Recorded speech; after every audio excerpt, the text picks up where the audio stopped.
At siguro nga kuya, Baka nilagyan nila ng ano. ng gamot o whatever. Parang meron akong nilagay dati sa pagmamap kasi mabango siya. Yung ano, yung downy. Downy. Ang bango sa loob ng bahay. Yun ang pinamap mo.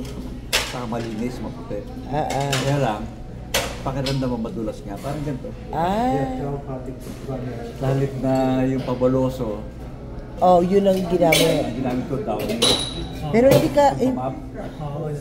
Parang ganda dahil luminis, pero mas parang madulas. kain tayo dito. Sarap dito. Parang yung ginamit ko. Yan.